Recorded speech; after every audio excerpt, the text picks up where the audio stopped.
Melinda Buddha ವಿಹಾರ ಮಳವಳ್ಳಿ ಮತ್ತು BSI ಇವರ ಸಹಯೋಗದಲ್ಲಿ ಈ ಒಂದು ಕಾರ್ಯಕ್ರಮವನ್ನು ನಡೆಸಲಾಗ್ತಾ ಇದೆ. ಈ ಒಂದು ಕಾರ್ಯಕ್ರಮದಲ್ಲಿ ವೇದಿಕೆ ಮೇಲಿರ್ತಕ್ಕಂಥ ಪೂಜ್ಯ ಬಂತೇಜಿಗಳೇ ಮತ್ತು ಈ ಕಾರ್ಯಕ್ರಮದ ಉದ್ಘಾಟನೆ ಮಾಡಿ ತುಂಬ ಸೊಗಸಾಗಿ ಮನಮುಟ್ಟುವಂತೆ ಮಾತನಾಡಿದಂತಹ ಕನ್ನಡ ಸಾಹಿತ್ಯದ ಬಹಳ ಶ್ರೇಷ್ಠ ಕವಿಗಳು, ವಿದ್ವಾಂಸರು ಆದಂತಹ ಕೇಂದ್ರ ಸಾಹಿತ್ಯ ಅಕಾಡೆಮಿ ಪ್ರಶಸ್ತಿ ಪುರಸ್ಕೃತರಾದಂತಹ ಡಾಕ್ಟರ್ ಮೂಡ್ನಾಕೂಡು ಚಿನ್ನಸ್ವಾಮಿ ಸರ್ ಅವರೇ ಮತ್ತು ಎಲ್ಲ ವೇದಿಕೆ ಮೇಲೆ ಇರ್ತಕ್ಕಂಥ ಎಲ್ಲ ಗಣ್ಯರೇ, ಇಲ್ಲಿ ಇರ್ತಕ್ಕಂಥ ಎಲ್ಲ ಉಪಾಸಕರೇ, ಉಪಾಸಕಿಯರೇ, ಬಂಧುಗಳೇ, ಈಗ 5:35 5:40 ಆಗಿದೆ.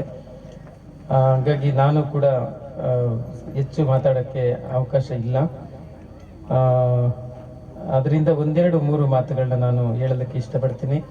ಈಗ ಮೂಡ್ನಾಕೂಡು ಚಿನ್ನಸ್ವಾಮಿ ಸರ್ ಬಂದಿದ್ದಾರೆ ಅಂದಾಗ ಅವರು ಆಕ್ಚುಲಿ ಬಹಳ ಬೌದ್ಧ ಸಾಹಿತ್ಯದಲ್ಲಿ ತುಂಬ ದೊಡ್ಡ ವಿದ್ವಾಂಸರು. ಬಹಳ ಕರಾರುವಕ್ಕಾಗಿ ಧಮ್ಮವನ್ನ ವ್ಯಾಖ್ಯಾನ ಮಾಡ್ತಕ್ಕಂತಹ ಅತ್ಯಂತ ವಿರಳ ವ್ಯಕ್ತಿಗಳಲ್ಲಿ ಒಬ್ಬರು. ಕರ್ನಾಟಕದಲ್ಲಿ ನೀವು ತುಂಬ ಜನರಿಗೆ ನಿಮಗೆ ಗೊತ್ತಿರ್ಬೋದು, ಗೊತ್ತಿಲ್ಲದೆ ಇರ್ಬೋದು. ಅವರು ನೀವು ಇನ್ಮೇಲೆ ಯಾವಾಗಾದ್ರೂ ಕರೆದ್ರೆ ಅವ್ರಿಗೆ ಯಾವ್ದಾದ್ರು ಒಂದು ಟಾಪಿಕ್ ಕೊಟ್ಟು ಅದರಿಂದ ಹೆಚ್ಚು ವಿಷಯನ ತಿಳ್ಕೊಳ್ಳೋಂಗೆ ಮಾಡಿ. ಹಿಂಗೆ ಸುಮ್ಮನೆ ಸಾದಾ ಸೀದಾ 4 ಮಾತಾಡಿದ್ರೆ ಅಷ್ಟು ದಿನದಲ್ವ ಸರ್. ಒಂದು ನಿರ್ದಿಷ್ಟವಾದ ಒಂದು ಟಾಪಿಕ್ ಕೊಟ್ಟು ಸರ್ 1 ಗಂಟೆ ಅಥವಾ 1.5-3 ಗಂಟೆ ವಿಷಯವನ್ನು ಮಂಡಿಸ್ಬೇಕು. ಅದು ಸೋಷಿಯಲ್ ಮೀಡಿಯಾದಲ್ಲಿ ಹೋಗಿ ತುಂಬಾ ಜನರಿಗೆ ತಲುಪಬೇಕು. ಆ ಥರದ್ದು ಏನಾದರೂ ಒಂದು ವ್ಯವಸ್ಥೆ ಮಾಡೋದು ಒಳ್ಳೇದು ಅನ್ಸುತ್ತೆ. ದರ್ಶನ್ ಅವರೇ ನೋಡಿ. ಆಮೇಲೆ ಸೋಸ್ಲೆ ಗಂಗಾಧರ್ ಇಲ್ಲೇ ಇದ್ದಾರೆ. ಸೋಸ್ಲೆ ಗಂಗಾಧರ್ ಅವರು ಕರ್ನಾಟಕದಲ್ಲಿ ಭಾಷಣಗಳು, ಉಪನ್ಯಾಸಗಳು ಎಷ್ಟು ಪರಿಣಾಮ ಬೀರಿದವೋ ಅದಕ್ಕಿಂತ ಹೆಚ್ಚು ಪರಿಣಾಮವನ್ನು ಅವರು ಬರೆದಂಥ ಹಾಡುಗಳು ಬೀರಿದಾವೆ. ಆಮೇಲೆ ಕರ್ನಾಟಕದಲ್ಲಿ ಧಮ್ಮದ ಬಗ್ಗೆ ಹೆಚ್ಚು ಹಾಡು ಬರೆದಿರೋರು ಬಹುಶಃ ಸೋಸ್ಲೆ ಗಂಗಾಧರ್ ಅವರೇ ಅಂತ ಅನ್ಸುತ್ತೆ. ಹೆಚ್ಚು ಹಾಡುಗಳನ್ನ ಬರೆದು ಪ್ರಚಾರ ಮಾಡಿದಂಥವ್ರು. ಅಂದ್ರೆ ಬಹಳ ವೆಯ್ಟ್ ಇರುವಂತ ಸಾಹಿತ್ಯ, ಅಥವಾ ತೂಕ ಇರುವಂತ ಒಂದು ಸಾಹಿತ್ಯ, ಚಿಂತನೆ ಮಾಡುವಂತ ಸಾಹಿತ್ಯನ ಬರೆದಂಥವ್ರು ಸೋಸ್ಲೆ ಗಂಗಾಧರ್ ಅವರು. ಆಮೇಲೆ ತುಂಬಾ ಜನರು ಬರ್ದಿದ್ದಾರೆ, ಇಲ್ಲ ಅಂತಲ್ಲ, ಆದ್ರೆ ಈಗ ಹೆಚ್ಚು ಪ್ರಚಾರ ಆಗಿದ್ದಾರೆ ಸೋಸ್ಲೆ ಗಂಗಾಧರ್, ಹಂಗಾಗಿ ಹೇಳ್ತಾ ಇದ್ದೀನಿ. ಅವರು ಇದ್ದಾರೆ, ಅವ್ರದ್ದು ನಾನು ಧನ್ಯವಾದಗಳು ಹೇಳ್ತಾ, ನಾವು 2:15 ಬಂದ್ವಿ ಕಾರ್ಯಕ್ರಮಕ್ಕೆ. 2:15 ಬಂದಾಗ ಟೈಮ್ ಆಗ್ತಾ ದರ್ಶನ್ ಅವ್ರ ಮುಖ ನೋಡಕ್ ನಮ್ಗೆ ಆಗ್ಲಿಲ್ಲ. ನಾವಿಬ್ರು ಮಾತಾಡ್ಕೊತಾ ಇದ್ವಿ. ನೋಡಿ ಅವರು ಎಷ್ಟು ಸಪ್ಪು ಕೂತಿದ್ದಾರೆ, ನಾವು ಕರ್ಸ್ಬಿಟ್ವಿ. ಈಗ ಅವ್ರು ನಮ್ಗೆ ಹೇಳಿದ್ರು 2:15 ಶುರು ಮಾಡ್ತೀವಿ, 4 ಗಂಟೆಗೆ ನಿಮ್ಗೆ ಕಳಿಸ್ಕೊಡ್ತೀವಿ ಅಂತ ಅಂದಿದ್ರು. ಆದ್ರೆ ಜನ ಬರ್ಲಿಲ್ಲ, ಶುರು ಆಗ್ಲಿಲ್ಲ. ಏನ್ ಮಾಡೋದು ಅಂತ ಅವ್ರಿಗೆ ಮಾತಾಡ್ಸಕ್ಕೂ ಅವ್ರಿಗೆ ಧೈರ್ಯ ಆಯ್ತಾ ಇರ್ಲಿಲ್ಲ.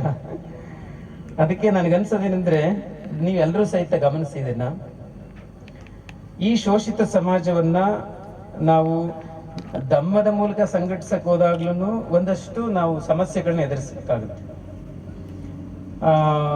ಎಜುಕೇಶನ್ ಅಲ್ಲಿ ನಾವು ಆರ್ಗನೈಸ್ ಮಾಡ್ತೀವಿ ಅಂದ್ರೂ ಸಮಸ್ಯೆಗಳನ್ನ ಎದುರಿಸಬೇಕಾಗತ್ತೆ. ರಾಜಕೀಯವಾಗಿ ಸಂಘಟಿಸ್ತೀವಿ ಅಂದ್ರೂ ಸಮಸ್ಯೆಗಳನ್ನ ಎದುರಿಸಬೇಕಾಗತ್ತೆ. ಇದು ನನ್ನ ಅನುಭವ. ಈಗ ನಾನು ಒಂದು ಇನ್ಸ್ಟಿಟ್ಯೂಟ್ ಮಾಡಿ ವಿದ್ಯಾರ್ಥಿಗಳಿಗೆ ಮೋಟಿವೇಶನ್ ಮಾಡಿ, ಅವರು ದೊಡ್ಡ ಪರೀಕ್ಷೆಗಳನ್ನ ತಗೊಳ್ಳತ್ತಾರ, ಒಳ್ಳೊಳ್ಳೆ ಪರೀಕ್ಷೆಗಳನ್ನ ತಗೊಳ್ಳತ್ತಾರ, ನಾವು ಮೋಟಿವೇಶನ್ ಮಾಡ್ತಾ ಇದ್ದೀವಲ್ಲ, ಆ ಕಡೆಯಿಂದ ಅವ್ರ ರಿಯಾಕ್ಷನ್ ಎಷ್ಟು ನಿರಾಶಾದಾಯಕವಾಗಿರ್ತದೆ ಅಂದ್ರೆ ನಮಗೆ ಅದು ಬಹಳ ಸವಾಲಿನ ವಿಚಾರ. ಈಗ ನೀವು ಈ ಪ್ರೋಗ್ರಾಮ್ಗೆ ಸಂಘಟಿಸಕ್ಕೆ ತುಂಬಾ ಊರುಗಳಿಗೆ ಸುತ್ತಿದ್ದೀರಾ, ತುಂಬಾ ಜನರಿಗೆ ಇನ್ಫಾರ್ಮೇಶನ್ ಕೊಟ್ಟಿದ್ದೀರಾ. ಆದ್ರೆ ಇವತ್ತು ಜನರು ನಿಮ್ಗೆ ಅವರು ಇವತ್ತು ಭಾನುವಾರ ಆದ್ರಿಂದ ಅವ್ರ ವೈಯಕ್ತಿಕ ಕೆಲಸಕ್ಕೆ ಹೆಚ್ಚು ಪ್ರಾಧಾನ್ಯತೆ ಕೊಟ್ಟಿದ್ದಾರೆ. ಇಲ್ಲಿ ಬರ್ಲಿಕ್ಕೆ ಅವರು 2nd ಪ್ರಿಫರೆನ್ಸ್ 3rd ಪ್ರಿಫರೆನ್ಸ್ ಕೊಟ್ಟಿದ್ದಾರೆ. ಏನಿಲ್ರಿ, ಇವತ್ತು ಮಂಗಳವಾರ ನನ್ನ ಅದು ವರ್ಕಿಂಗ್ ಡೇ ಇರ್ಬೋದೇನೋ, ವರ್ಕಿಂಗ್ ಡೇ ಆ ಥರ ಕೆಲಸ ಮಾಡಿರ್ಬೋದೆ. ಸೊ ಅಲ್ಲಿ ನಿಮಗೆ ರಿಯಾಕ್ಷನ್ಸ್ ನಿರಾಶಾದಾಯಕವಾಗಿದೆ. ಹಿಂಗೆ ಯಾರಾದ್ರೂ ರಾಜಕೀಯವಾಗಿ ನಿಮ್ಮನ್ನ ಇನ್ವೈಟ್ ಮಾಡ್ತೀವಿ ಬನ್ನಿ ಅಂದ್ರೂ ಆಗ್ಲೂ ಅದು ನಿರಾಶಾದಾಯಕವಾಗಿ ಇರುತ್ತದೆ. ಇದು ಯಾಕೆ ಅಂತ ಅಂದ್ರೆ, ಇವರು ಶೋಷಿತರಾಗಿರೋದ್ರಿಂದ ಅದು ಸಹಜ. ಇವ್ರು ಯಾಕೆ ಹಿಂದುಳಿದಿದ್ದಾರೆ ಅಂದ್ರೆ, ಒಂದು ಎಕ್ಸ್ಟರ್ನಲ್ ಫ್ಯಾಕ್ಟರ್ ಏನಂದ್ರೆ ಅವ್ರು ಶೋಷಣೆ ಮಾಡಿದ್ರು ಅಂತ. ಅದು ಎಕ್ಸ್ಟರ್ನಲ್ ಫ್ಯಾಕ್ಟರ್. ಆದ್ರೆ ನನ್ನ ಪ್ರಕಾರ ಅದು ಜಸ್ಟ್ 30% ಮಾತ್ರ. ಇವ್ರು ಯಾಕೆ ಹಿಂದುಳಿದಿದ್ದಾರೆ ಅಂದ್ರೆ ಇಂಟರ್ನಲ್ ಫ್ಯಾಕ್ಟರ್ ಹೆಚ್ಚು ಗಮನ ಕೊಡಬೇಕಾಗ್ತದೆ. ಇಂಟರ್ನಲ್ ಫ್ಯಾಕ್ಟರ್ ಅಂದ್ರೆ ಇವರು ವೀಕ್ ಇದ್ದಾರೆ, ಹಂಗಾಗಿ ಹಿಂದುಳಿದಿದ್ದಾರೆ ಅಂತ ನಾವು ವಾದ ಮಾಡ್ಲೇಬೇಕಾಗುತ್ತೆ. ಸೊ ಯಾವಾಗ್ಲೂ ಅಷ್ಟೇ, ಒಂದು ಎದುರಾಳಿಯನ್ನು ಎದುರಿಸಕ್ ಆಗಲ್ಲ ಒಂದು ಕಮ್ಯುನಿಟಿಗೆ, ಅದಕ್ಕಿಂತ ಮೀರಿ ಬೆಳೆಯಕ್ ಆಗ್ತಾ ಇಲ್ಲ ಅಂದಾಗ ಎಕ್ಸ್ಟರ್ನಲ್ ಫ್ಯಾಕ್ಟರ್ಗಿಂತ ಇಂಟರ್ನಲ್ ಫ್ಯಾಕ್ಟರ್ಗೆ ನಾವು ಹೆಚ್ಚು ಗಮನ ಕೊಡಬೇಕಾಗುತ್ತೆ. ಸೊ ಇದು ಈಗ ಎಲ್ಲರಿಗೂ ಇಲ್ಲಿರ್ತಕ್ಕಂಥ ಎಲ್ಲರಿಗೂ ಇದು ದೊಡ್ಡ ಸವಾಲಿನ ವಿಚಾರ. ನಾವು ಈ ಸಮಾಜನ ಆರ್ಗನೈಸ್ ಮಾಡಬೇಕು. ಯಾವ್ದಾದ್ರು ಫೀಲ್ಡ್ ಅಲ್ಲಿ ಹೋದಾಗ ಅಂದಾಗ ರಿಯಾಕ್ಷನ್ಸ್ ಇಷ್ಟೇ ನಿರಾಶಾದಾಯಕವಾಗಿರುತ್ತದೆ, ಒಂದು ಹಂತದವರೆಗೂ ನಿರಾಶಾದಾಯಕವಾಗೇ ಇರ್ತದೆ. ಆದ್ರೆ ನಾವು ಅದನ್ನ ಮೀರಿ ನಾವು ಹೋಗ್ಲೇಬೇಕಾಗುತ್ತೆ, ಕೆಲಸ ಮಾಡ್ಲೇಬೇಕಾಗುತ್ತೆ. ಸೊ ಆ ಕಾರಣಕ್ಕಾಗಿ ಅದನ್ನ ನಾನು ಹೇಳ್ತಾ, ನಾನು ಏನು ದೊಡ್ಡ ಯಾವುದೇ ಥಿಯರಿಗಳನ್ನೆಲ್ಲ ಹೇಳಲ್ಲ, ಅದಕ್ಕೆ ಸಮಯನೂ ಅಲ್ಲ ಇದು. ಅದಕ್ಕೆ ಜಸ್ಟ್ ಸುಮ್ಮನೆ ಬಂದಿರೋದ್ರಿಂದ 1-2 ಮಾತುಗಳನ್ನ ಹೇಳಕ್ ಇಷ್ಟಪಡ್ತೀನಿ. ಈಗ ನಾವೆಲ್ಲ ಇಲ್ಲಿ ಇದ್ದೀವಿ, ನಾವೆಲ್ಲ ಬುದ್ಧ ಧಮ್ಮದ ಮೇಲೆ ಮರ್ಯಾದೆ ಕೊಟ್ಟು ಗಮನ ಕೊಟ್ಟು ಬಂದಿದ್ದೀವಿ. ಈಗ ನಾವು ಪ್ರತಿ ದಿವಸ ಬುದ್ಧ ಧಮ್ಮವನ್ನ ಅನುಸರಿಸುವುದು ಹೇಗೆ? ಇದು ಮೂಲಭೂತ ಪ್ರಶ್ನೆ. ಈಗ ನಾವೆಲ್ಲ ಬುದ್ಧಿಸ್ಟ್ ಅಂತ ಹೇಳ್ತಾ ಇದ್ದೀವಿ, ನಾವೆಲ್ಲ ಬುದ್ಧಿಸಂ ಅಂದ್ರೆ ನಮ್ಗೆ ಇಷ್ಟ. ನಾವು ಪ್ರತಿ ದಿವಸ ನಾವು ಅನುಸರಿಸುವುದು ಹೇಗೆ, ಎಲ್ಲಿಂದ ಪ್ರಾರಂಭ ಮಾಡಬೇಕು ಅನ್ನೋದು ಬಹಳ ಮುಖ್ಯವಾದಂತ ಪ್ರಶ್ನೆ. ಹೆಂಗ್ ಅನುಸರಿಸಬೇಕು ಅನ್ನೋದು ದೊಡ್ಡ ಪ್ರಶ್ನೆ. ಅದಕ್ಕೆ ಬಂತೇಜಿಗಳು ಯಾವಾಗಲೂ ಪಂಚಶೀಲ ಕೊಡ್ತಾನೆ ಇರ್ತಾರೆ, ತ್ರಿಸರಣನ ಹೇಳ್ತಾನೆ ಇರ್ತಾರೆ, ಅಷ್ಟಾಂಗ ಮಾರ್ಗಗಳನ್ನ ಹೇಳ್ತಾನೆ ಇರ್ತಾರೆ. ಅಲ್ಲಿ ಉತ್ತರ ಇದೆ. ಆದ್ರೆ ನಾನು ಅನುಸರಿಸಬೇಕಲ್ಲ, ಪ್ರತಿ ದಿವಸ ನಾನು ಅನುಸರಿಸಬೇಕಲ್ಲ. ನಾನು ಹೆಂಗ್ ಮನೆಯಲ್ಲಿ ಇದ್ದೀನಿ, ನಾನು ಯಾವ್ದೋ ಒಂದು ಕೆಲಸ ಮಾಡ್ತಾ ಇದ್ದೀನಿ, ಅಥವಾ ಓದ್ತಾ ಇದ್ದೀನಿ, ಅಥವಾ ಇನ್ನೆಲ್ಲ ನೌಕರಿ ಮಾಡ್ತಾ ಇದ್ದೀನಿ. ನಾನು ಇರುವ ಜಾಗದಲ್ಲಿ ಧಮ್ಮವನ್ನ ನಾನು ಅನುಸರಿಸುವುದು ಹೇಗೆ ಅನುಸರಿಸಬೇಕು? ಇದು ದೊಡ್ಡ ಪ್ರಶ್ನೆ. ಅದಕ್ಕೆ ಸಿಂಪಲ್ ಏನು ನಾವು ಮಾಡ್ಬೇಕಾಗಿರೋದೇನು, ಧಮ್ಮನ ಪ್ರಾಕ್ಟೀಸ್ ಮಾಡೋದಂದ್ರೆ, ಈಗ ಬೆಳಗ್ಗೆಯಿಂದ ಸಂಜೆವರೆಗೆ ನಾವು ಒಂದೇ ಒಂದು ಯಾರ ಬಗ್ಗೆಯೂ ಕೆಟ್ಟ ಮಾತನ್ನ ಆಡದೆ ನಾವು ಇರಕ್ಕೆ ಸಾಧ್ಯವಾ? ಒಂದೇ ಒಂದು ನೆಗೆಟಿವ್ ಪಾಯಿಂಟ್ ಯಾರ ಬಗ್ಗೆನೂ ಮಾತಾಡಕ್ ನಮ್ ಕೈಲಿ, ನಾವು ಮಾತಾಡಲ್ಲ, ಒಂದು ಕೆಟ್ಟ ಶಬ್ದನು ನಾವು ನಾವು ಬಳಸಿಲ್ಲ ಅಂದ್ರೆ ಸೊ ನಾವು ಧಮ್ಮದ ಹಾದಿಯಲ್ಲಿ ಇದ್ದೀವಿ ಅಂತ ಅರ್ಥ. ಹೌದು, ಒಪ್ತೀರಾ ಇದನ್ನ? ಇಲ್ಲ, ನಾವು ಬುದ್ಧಿಸಂ ಬಗ್ಗೆ ಮಾತಾಡ್ಬಿಟ್ಟು ಮನೇಲಿ ಮತ್ತೆ ಬೋಳಿ ಮಗನೆ, ಸುಳೆ ಮಗನೆ, ಹಂಗೆ ಹಿಂಗೆ ಅಂತ ನಾವು ಮಾತಾಡಿದ್ರೆ, ಅದು ಇನ್ನೂ ಕೆಟ್ಟ ಪದಗಳನ್ನ ಬಳಸಿದ್ರೆ ಸೊ ಅದು ಡಬಲ್ ಸ್ಟ್ಯಾಂಡರ್ಡ್ ಆಗುತ್ತೆ ಅಲ್ವಾ? ಡಬಲ್ ಸ್ಟ್ಯಾಂಡರ್ಡ್ ಹೇಳೋದೊಂದು ಮಾಡೋದೊಂದು ಆಗುತ್ತೆ. ಸೊ ಅದಕ್ಕೆ ನಾವಿಲ್ಲಿರೋ ಇಷ್ಟೋ ಜನರನ್ನು ನಾವು ಫಸ್ಟ್ ತೀರ್ಮಾನ ಮಾಡಬೇಕು, ನಾನು ಬೌದ್ಧ ಧರ್ಮದ ಪ್ರಕಾರ ಬದುಕುತ್ತೀನಿ ಅಂದ್ರೆ ಬೆಳಗ್ಗೆಯಿಂದ ಸಂಜೆವರೆಗೆ ನಾನು ಒಂದೇ ಒಂದು ಕೆಟ್ಟ ಪದವನ್ನು ಯಾರಿಗೂ ಬಳಸಲ್ಲ. ಇದು ಮೊದಲನೇ ಸ್ಟೆಪ್. ಆಮೇಲೆ ಇದು ಅಷ್ಟು ಸುಲಭ ಅಲ್ಲ, ತುಂಬಾ ಕಷ್ಟ ಪ್ರಾಕ್ಟೀಸ್ ಮಾಡ್ಲಿಕ್ಕೆ, ತುಂಬಾ ಕಷ್ಟ ಇದೆ ಪ್ರಾಕ್ಟೀಸ್ ಮಾಡ್ಲಿಕ್ಕೆ. ಆದ್ರೆ ಮಾಡ್ಲೇಬೇಕು. ಹಂಗಿಲ್ದೇ ನಾವು ಬೌದ್ಧರಾಗಕ್ಕೆ ತುಂಬಾ ಕಷ್ಟ ಇದೆ. ಆಮೇಲೆ ನಮ್ಗೆ ಈಗ ಬಂತೇಜಿ ನಿಮಗೆ ಮೈತ್ರಿ ಧ್ಯಾನದ ಬಗ್ಗೆ ಹೇಳ್ತಾರೆ, ಮಾಡಿಸ್ತಾರೆ. ಈಗ ಮೈತ್ರಿ ಧ್ಯಾನದ ಬಗ್ಗೆ ಹೇಳುವಾಗ ಮಾಡಿಸುವಾಗ ಈಗ ನಾವು ಅದನ್ನ ಫೀಲ್ ಮಾಡ್ತೀವಿ, ಮತ್ ಬೆಳಗ್ಗೆ ಎದ್ದು ಮತ್ತೆ ನಾವು ಅದೇ ಹಳೆ ಟ್ರ್ಯಾಕ್ಗೆ ಬಿಡ್ತೀವಿ.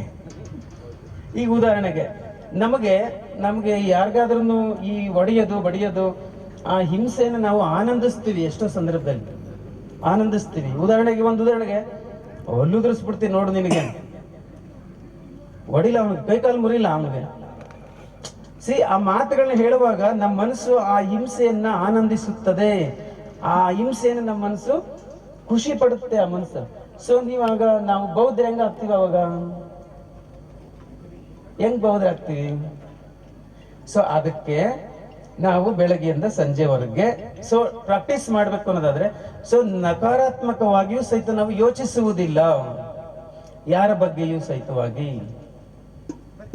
ಯೋಚಿಸುದು, ಅದನ್ನ ಪ್ರಾಕ್ಟೀಸ್ ಮಾಡ್ಬೇಕು. ಡೇ ಬೈ ಡೇ ಪ್ರಾಕ್ಟೀಸ್ ಮಾಡ್ಬೇಕು. ಆಮೇಲೆ ಯಾವುದು ಪರ್ಫೆಕ್ಟ್ ಆಗಿ ಆಗಲ್ಲ. ನಾವು 6 ಇಂಚು ಮೇಲೆ ಕತ್ತುವಾಗ 4 ಇಂಚು ಜಾರೋದು ಅದು ಸಹಜ. 6 ಇಂಚ್ ಹತ್ತಾ ಇದೀವಿ ಅಂದ್ರೆ 2 ಇಂಚ್ ಜಾರ್ತೀವಿ. ಆದ್ರೆ ಮತ್ತೆ ಜಾಗೃತೆಯಿಂದ ಎಚ್ಚೆತ್ತುಕೊಂಡು ಮತ್ತೆ ಮೇಲೆ ಕತ್ತುವಂತ ಒಂದು ಪ್ರಕ್ರಿಯೆಯಲ್ಲಿ ನಾವು ತೊಡಗಿಸ್ಕೋಬೇಕು. ಈ ರೀತಿ ಡೇ ಟು ಡೇ ನಾವು ಫಸ್ಟ್ ನಾವೆಲ್ಲ ಟೀಮ್ ಇದ್ದೀವಿ. ಈಗ ನೀವು ಈಗ ಮಿಲಿಂದ ವಿಹಾರದ ಒಂದು ಟೀಮ್ ಇದೆ, ಒಂದು ಬಳಗ ಇದೆ. ಅದರ ಕಮಿಟಿ ಪ್ಲಸ್ ಅದಕ್ಕೆ ಸಪೋರ್ಟ್ ಮಾಡ್ತಕ್ಕಂಥ ಟೀಮ್ ಇದೆ ಅಂದ್ರೆ ನಮ್ಮ ಟೀಮ್ ನಲ್ಲಿ ಈ ಒಂದು ಫಸ್ಟ್ ಸಂಸ್ಕಾರ ಆಗಬೇಕು. ಈ ಸಂಸ್ಕಾರ ಆಗಬೇಕು. ಒಂದು ನೆಗೆಟಿವ್ ಮಾತುವಾಡ್ದೇನೆ, ಒಂದು ನೆಗೆಟಿವ್ ಥಿಂಕು ಮಾಡ್ದೇನೆ, ಯಾರ ಬಗ್ಗೆಯೂ ಕೇಡನ್ನ ಬಯಸ್ದೇನೆ. ಆಮೇಲೆ ನಮ್ಗೆ ಮದ್ಯ ಮಾದಕ ಇತ್ಯಾದಿಗಳನ್ನ ನಾವು ಸೇವಿಸ್ದೇನೆ ನಮ್ಗೆ ಆ ತರದ ಒಂದು ಶುದ್ಧ ಜೀವನನ ಮಾಡಕ್ಕೆ ಸಾಧ್ಯ ಆಗ್ತಾ ಇದೆ ಅಂದ್ರೆ ಸೊ ನಾವು ದಿನೇ ದಿನೇ ಬುದ್ಧರ ಹಾದಿಯಲ್ಲಿ ನಡೆಯುತ್ತಿದ್ದೇವೆ ಎಂದು ಅರ್ಥ. ಹಂಗೆ ನಾವು ನಮ್ಮನ್ನ ಪರೀಕ್ಷೆಗೆ ಒಡ್ಡುಕೊಳ್ದೇನೆ, ಪ್ರಾಕ್ಟೀಸ್ ಒಡ್ಡುಕೊಳ್ದೇನೆ ನಾವು ಸುಮ್ಮನೆ ಮಾತಾಡಿದ್ರೆ ಅದು ಎಷ್ಟು ಚೆನ್ನಾಗಿರ್ತದೆ, ಹೇಗಿರ್ತದೆ. ಆಗ ನಮಗೂ ಬೇರೆ ಹಿಂದೂಗಳಿಗೂ ವ್ಯತ್ಯಾಸ ಏನಾಗುತ್ತೆ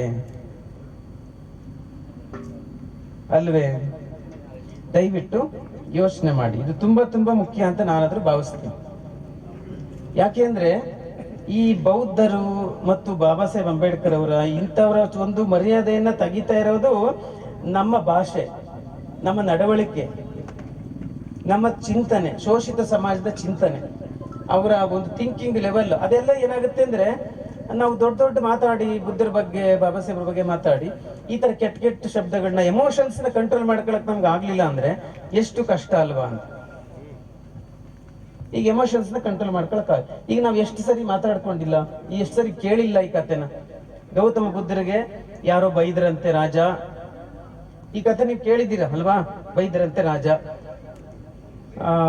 ಒಂದು ಸಮೂಹದಲ್ಲಿ ಬುದ್ಧ ಉಪನ್ಯಾಸ ಕೊಡ್ತಾ ಇದ್ರು. ಆ ಉಪನ್ಯಾಸ ಕೊಡುವಾಗ ಯಾರೋ ರಾಜ ಬಂದು ಬುದ್ಧರಿಗೆ ಬಾಯಿಗೆ ಬಂದಾಗ ಬೈದ. ಬಟ್ ಬುದ್ಧರು ಅದಕ್ಕೇನು ಎಮೋಷನ್ ಕೋಪಕ್ಕೆ ಒಳಗಾಗ್ಲಿಲ್ಲ. ಆಮೇಲೆ ಅವ್ನು ಬೈದು ಬೈದು ಬೈದು ಸುಮ್ಮನಾದ. ಆಮೇಲೆ ಬುದ್ಧರು ಅವನ್ನ ಕೂರಿಸ್ಕೊಂಡು ಸೊ ನಿಮ್ ಮನೆಗೆ ಅತಿಥಿಗಳು ಬಂದ್ರು, ಅವ್ರಿಗೆ ಉಡುಗೊರೆ ಕೊಡ್ತೀಯಾ, ಊಟ ಹಾಕ್ತೀಯಾ, ಅವ್ರು ಸ್ವೀಕರಿಸಿದ್ರೆ ಏನ್ ಮಾಡ್ತೀಯ ಅಂತ ಬುದ್ಧ ಕೇಳಿದ್ರು. ಅದಕ್ಕೆ ಅವನು ಒಳ್ಳೇದಾಯ್ತು ನಾನೇ ಇಟ್ಕೋತೀನಿ ಅಂದ. ಹಂಗಿದ್ರೆ ನೀನು ಅಷ್ಟು ತಿಂದು ಕೊಟ್ಟಂತ ಉಡುಗೊರೆಗಳನ್ನ ನಾನು ತಗೊಳ್ಳಲ್ಲಪ್ಪ, ನೀನೇ ಇಟ್ಕೋ ಅಂತ ಹೇಳಿದ್ರು ಅಂತ ಕತೆ ನೀವು ಕೇಳಿದೀವಲ್ವಾ? ಸೊ ಆ ತರದ ನೆಗೆಟಿವ್ ಫೋರ್ಸ್, ಆ ತರದ ನಕಾರಾತ್ಮಕದ ಬೈಗಳ ಬುದ್ಧರ ಹತ್ರಕ್ಕೆ ಬಂದಾಗ ಬುದ್ಧರು ಅದನ್ನ ರಿಸೀವ್ ಮಾಡ್ಲಿಲ್ಲ. ಆ ಒಂದು ಸಂಯಮನ ಕಾಯ್ದುಕೊಂಡ್ರು. ನನಗೆ ನಿಮಗೆ ಹಂಗೆ ಕಾಯ್ದುಕೊಳ್ಳಕ್ ಆಗತ್ತಾ? ಹಂಗ್ ಕಾಯ್ದುಕೊಳ್ಳಕ್ ಆಗತ್ತೆ ಅಂದ್ರೆ ಸೊ ನಾವು ಬೌದ್ಧರು ಅಂತ ಅರ್ಥ, ಆ ಹಾದಿಯಲ್ಲಿ ಇದ್ದೀವಿ ಅಂತ ಅರ್ಥ. ನಮಗೊಂದ್ ಸಣ್ಣ ಮಾತು ಕೋಪ ತರಿಸ್ಬಿಡ್ತದೆ, ಒಂದ್ ಸಣ್ಣ ಮೆಸೇಜ್ ನಮ್ಗೆ ಡಿಸ್ಟರ್ಬ್ ಮಾಡ್ಬಿಡ್ತದೆ ಅಲ್ವಾ? ಸುಮ್ಮನೆ ಯಾರು ಏನೋ ಒಂದು ಸೋಷಿಯಲ್ ಮೆಸೇಜ್ ಹಾಕ್ಬಿಟ್ರೆ ಏನ್ ಫುಲ್ ಅಲ್ಲ ನಿಂತ್ಬಿಡ್ತೀವಲ್ಲ ಅಲ್ವಾ? ಸಿ ನಾವ್ ಎಷ್ಟು ಎಮೋಷನಲಿ, ನಮ್ಗೆ ಎಮೋಷನ್ಸ್ ಮೇಲೆ ನಿಯಂತ್ರಣ ಇಲ್ಲ ಅಂತ ಆಯ್ತು. ಎಮೋಷನ್ಸ್ ಮೇಲೆ ನಿಯಂತ್ರಣ ಇಲ್ಲ ಅಂತ ಸೊ ನಾವ್ ಬೌದ್ಧ ಹೆಂಗಾದ್ವಿ? ಸೊ ಅಷ್ಟೇ ನಾನು ಹೇಳಕ್ ಇಷ್ಟಪಡ್ತೀನಿ. ಏನು ಹೆಚ್ಚು ಮಾತಾಡಕ್ ಹೋಗಲ್ಲ, ಸಮಯನೂ ಇಲ್ಲ. ನಾವು ಎಲ್ಲರೂ ಸಹಿತ ಡೇ ಟು ಡೇ ಈ ರೀತಿ ಪ್ರಾಕ್ಟೀಸ್ ಮಾಡೋಣ ಅಂತ ನಾನು ಹೇಳಕ್ ಇಷ್ಟಪಡ್ತೀನಿ. ನಾನೂ ಸಹಿತ ಈ ಒಂದು ಹಾದಿಯಲ್ಲಿ ಇದ್ದೇನೆ. ಇದು ನಮಗೂ ಸವಾಲಿನ ವಿಚಾರ, ಆದ್ರೆ ನಾನು ಹೇಳಿದ ಪ್ರಾಕ್ಟೀಸ್ ಮಾಡ್ಲೇಬೇಕು. ನಾವು ಮೇಲೆ ಹತ್ತುವಾಗ 4 ಇಂಚು ಜಾರೋದು ಸಹಜ, ಬಟ್ ಅದು ಮತ್ತೆ ಎಚ್ಚೆತ್ಕೊಂಡು ನಾವು ಪ್ರಾಕ್ಟೀಸ್ ಮಾಡ್ಲೇಬೇಕು. ಮತ್ತು ನಮ್ಮ ಮಕ್ಕಳಿಗೆ ಅದನ್ನ ಆ ಸಂಸ್ಕಾರವನ್ನ ಕಲಿಸ್ಬೇಕು. ಈಗ ಸಿಂಪಲ್ ಆಗಿ ಇಲ್ಲಿ ಎಷ್ಟೋ ಜನ ಹಿರಿಯರಿದ್ದೀರಾ, ನೀವೆಲ್ಲ ಈ ಕಾರ್ಯಕ್ರಮಕ್ಕೆ ನಿಮ್ಮ ಮಕ್ಕಳನ್ನ ಯಾಕೆ ಕರ್ಕೊಂಡು ಬರ್ಲಿಲ್ಲ? ನಿಮ್ಮ ಹೆಂಡತಿಯರನ್ನ ಯಾಕೆ ಕರ್ಕೊಂಡು ಬರ್ಲಿಲ್ಲ ಅಲ್ವೋ? ನೋಡಿ ಹೆಂಗಿದೆ ಅಂದ್ರೆ ನಾನು ನಿಮ್ಗೆ ಖಂಡಿತವಾಗಿ ಹೇಳ್ಸಕ್ ಹೇಳ್ತೇನೆ, ದಯವಿಟ್ಟು ಯಾರು ತಪ್ಪು ತಿಳ್ಕೊಬೇಡಿ. ಸೊ ನಾವೊಂದು 50 ಫ್ಯಾಮಿಲಿ ಇದ್ದೀವಿ ಅಂದ್ರೆ 50 ಫ್ಯಾಮಿಲಿನೇ ಮಕ್ಕಳು ಮರಿ ಹೆಂಗಸರು ಎಲ್ಲ ಸೇರಿ ನೀವು ಅದನ್ನ ಒಂದು ಶುರು ಮಾಡಿದ್ರೆ 50 ಫ್ಯಾಮಿಲಿ 60 ಆಗುತ್ತೆ, 70 ಆಗುತ್ತೆ, 100 ಫ್ಯಾಮಿಲಿ ಆಗುತ್ತೆ. ಹಂಗೆ ತಾನೇ ಮಾಡ್ಬೇಕಾಗಿರೋದು ಮಳವಳ್ಳಿನಲ್ಲಿ. ಹಂಗೆ ಮಾಡಿ ಒಂದೇ ಸಲ ದೊಡ್ಡ 1000 ಜನ ಸೇರಿಸ್ಬಿಡ್ತೀವಿ ಅಂದ್ರೆ ಅದ್ ಒಳಗೆ ಏನೂ ಆಗಿರಲ್ಲ, ಏನು ಪರಿವರ್ತನೆ ಆಗಿರಲ್ಲ, ಉಪಯೋಗ ಇಲ್ಲ. ಅದರಿಂದ ನೀವು ದೊಡ್ಡ ಸಮಾವೇಶ ಮಾಡಿ 5000 ಜನ ಸೇರಿಸ್ತೀವಿ, ಅವೆಲ್ಲ ಲೆಕ್ಕಕ್ಕೆ ಬರಲ್ಲ. ಸುಮ್ಮನೆ ಅವೆಲ್ಲ ಅದು ಗಾಳಿಲಿ ಬಂದು ಹೋಗ್ತಾವಷ್ಟೇ ಅವರು. ಹೀಗೆ ಆ ತರದ ಒಂದು ಪ್ರಾಕ್ಟೀಸ್ ಅನ್ನ ಪ್ರಾಮಾಣಿಕವಾಗಿ ನಾವು ಎಲ್ಲರೂ ಮಾಡಿದ್ರೆ ಏನಾದ್ರೂ ಒಂದು ಬದಲಾವಣೆಯನ್ನು ಮಾಡಕ್ಕಾಗುತ್ತೆ. ದರ್ಶನ್ ಬ್ರದರ್, ನಾನು ಏನ್ ಹೇಳ್ತೀನಿ ಅಂದ್ರೆ, ಸೊ ನೀವು ಈ ದೊಡ್ಡವರಿಗೆ ನೀವು ಹೆಚ್ಚು ಗಮನ ಕೊಡ್ತಿರಲ್ಲ, ಅದ್ರ ಬದಲಿಗೆ ಈ 8, 9, 10ನೇ ಕ್ಲಾಸ್ ಹೋದ ಮಕ್ಕಳಿರ್ತಾರಲ್ಲ, ಫಸ್ಟ್ PUC ಸೆಕೆಂಡ್ PUC ಹೋದ ಮಕ್ಕಳಿರ್ತಾರಲ್ಲ, ಅವ್ರಿಗೆ ನೀವು ಓರಿಯೆಂಟೇಶನ್ ಮಾಡಿಸಿ, ರೆಗ್ಯುಲರ್ ಆಗಿ ಓರಿಯೆಂಟೇಶನ್ ಮಾಡಿಸಿ. ಈಗ ಒಂದು ಅಂಡರ್ಸ್ಟ್ಯಾಂಡಿಂಗ್ ಬನ್ನಿ. ಈಗ ಇಷ್ಟು ಜನರು ನಿಮಗೆ ಪರ್ಮನೆಂಟ್ ಒಂದು ಪ್ರೇಕ್ಷಕರು, ಒಂದು ಪ್ರೋಗ್ರಾಮ್ಗೆ 100 ಜನ ಪಕ್ಕ ಬರ್ತಾರೆ ಅಂತ ಅನ್ಕೊಳ್ಳಿ. ಇವರು ಮೀರಿ ಈಗ ಆಮೇಲೆ ಇದೊಂಥರ ಸ್ವಲ್ಪ 10 ಜನ ಜಾಸ್ತಿ ಬರ್ಬೋದು, 10 ಜನ ಕಡಿಮೆ ಬರ್ಬೋದು, ಹಂಗಾಗತ್ತೆ ಸನ್ನಿವೇಶದಿಂದ. ಬಟ್ ಪರ್ಮನೆಂಟ್ ಆಗಿ ಒಂದು ಟೀಮ್ ಆಗ್ಬೇಕು ಅಂದ್ರೆ ನೀವು ಮಳವಳ್ಳಿ ತಾಲೂಕಿನಲ್ಲಿ ಮಕ್ಕಳು, ಅದು ಹಾಸ್ಟೆಲ್ ಹುಡುಗರ ಕಾನ್ಸಂಟ್ರೇಟ್ ಮಾಡ್ತಿರೋ ಅಥವಾ ಒಂದು ಊರಿಂದ ಒಂದು 10 ಹುಡುಗರು 20 ಹುಡುಗರು ಪಿಕ್ ಮಾಡ್ತಿರೋ, ಆ ಮಕ್ಕಳಿಗೆ 1 ದಿನ ತರಬೇತಿ ಮಾಡಿಸಿ ಬುದ್ಧಿಸಂ ಬಗ್ಗೆ, ಅದು 2 ದಿನದ ತರಬೇತಿ ಮಾಡಿಸಿ, 3 ದಿನದ ತರಬೇತಿ ಮಾಡಿಸಿ.